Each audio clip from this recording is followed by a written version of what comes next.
The local prosecutor who argued two white men were legally justified in chasing down and killing Ahmaud Arbery, an unarmed black man, has been at the center of aggressive and flawed prosecutions of at least two black women in recent years. One of the women was wrongfully imprisoned for over a decade on a murder conviction secured by later discredited forensic evidence, and another woman was unsuccessfully tried twice for helping people vote. George Barnhill, the district attorney for the Waycross Judicial Circuit in southeast Georgia, advised police in April that Gregory and Travis McMichael should not be charged over the death of Arbery, suggesting that the two had attempted to stop and hold this criminal suspect before fatally shooting him. Arbery had been jogging in the area, with numerous accounts stating there was no evidence of any burglary.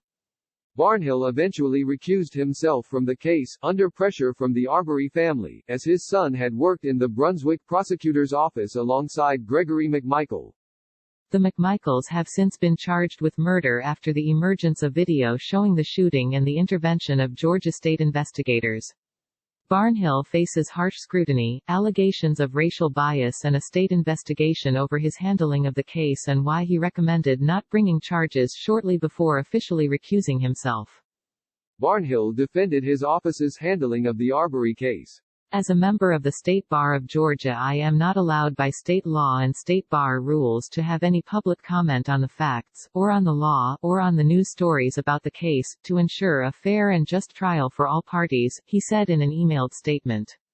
As far as any investigation into my office's handling of the case, I welcome the investigation and look forward to the review. Court documents obtained by The Guardian reveal that just months before Barnhill advised against charging both men, his office aggressively opposed a motion filed on behalf of a 53-year-old African-American woman, Sheila Denton, requesting a new trial due to flawed forensic evidence used to convict her of a 2004 murder.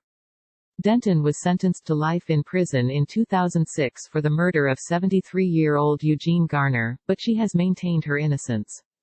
Her prosecution, first brought by Barnhill's predecessor in the district attorney's office, relied heavily on bite mark evidence and the account of a sole witness who defense lawyers said gave conflicting evidence and was heavily pressured by local police into testifying against Denton.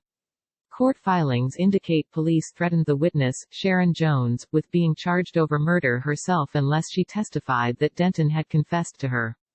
Jones was a known crack cocaine dealer and drug addict. An autopsy on Garner's body identified a potential bite mark, which was used alongside a photograph of Denton's arm, which prosecutors argued also showed an alleged bite mark, to deduce Denton had carried out the murder. There was no DNA evidence linking her to the case. Although forensic dentistry experts testified at trial that the markings were probable bite marks that linked the two together, guidance issued by the American Board of Forensic Odontology (ABFO) in 2016, which strictly limited testimony on probabilistic bite markings, essentially nullified the critical evidence from the 2006 trial.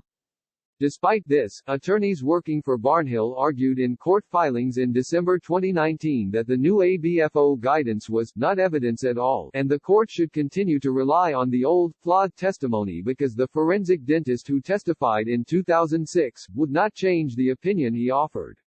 The motion was written by the Assistant District Attorney Michelle McIntyre, who reports to Barnhill. Ultimately, on 7 February this year, just 2 weeks before the Arbery shooting, Judge Dwayne Gillis disagreed with Barnhill's office and allowed Denton a new trial, later ordering her release from prison. Denton was released on 9 April but remains under indictment.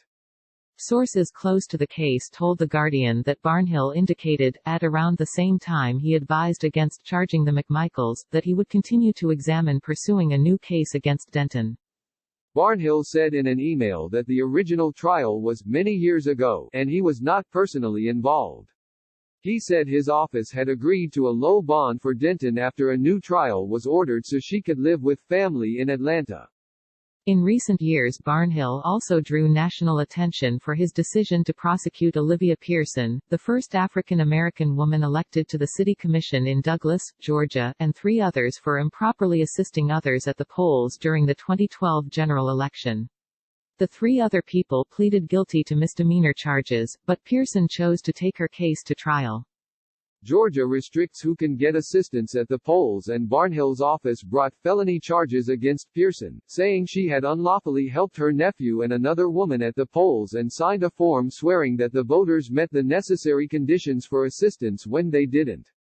But during the trial, one of the women Pearson helped, a first-time voter, testified that she didn't know how to use the voting machine, according to BuzzFeed News.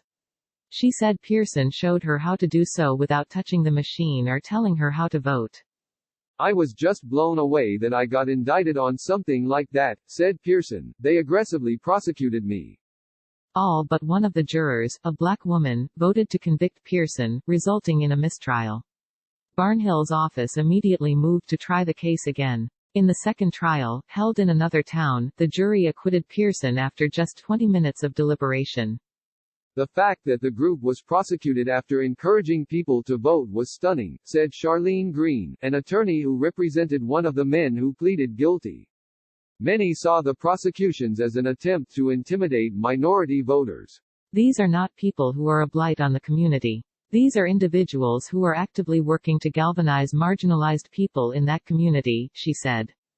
Some noted it was alarming that Barnhill so aggressively brought prosecutions for minuscule voting infractions but didn't think charges were warranted in Arbery's case, where there was video evidence showing two men chasing down an unarmed man and shooting him.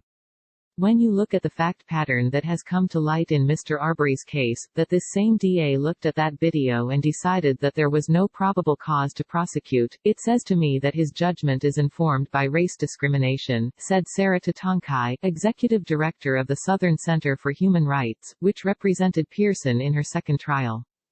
Barnhill said he did not have an active role in either of Pearson's trials and that if people asked him about the case, he would tell them Pearson was not guilty. I have a 36-year prosecution history which is open for inspection. I'm proud of the work I've done, he said. Barnhill has spent almost his entire career as a prosecutor in the Waycross Judicial Circuit, a jurisdiction situated across 6 counties in rural southeast Georgia. According to biographies in local news, he began tenure as an assistant district attorney in June 1983, rising to chief assistant district attorney in 1994. Archives indicate that Barnhill has been a mainstay on the local Republican political scene for many years. He was elected to district attorney in 2014 in a close and, at times, bitterly fought battle with a second Republican candidate, Brad Collins. Local news reports from the time indicate that Barnhill campaigned on a harsh, tough-on-crime agenda and touted his active support of capital punishment. According to one story in the Waycross Journal-Herald, he also once blamed high numbers of pirates and unfriendly Indians from Georgia's colonial past for the state's criminal element.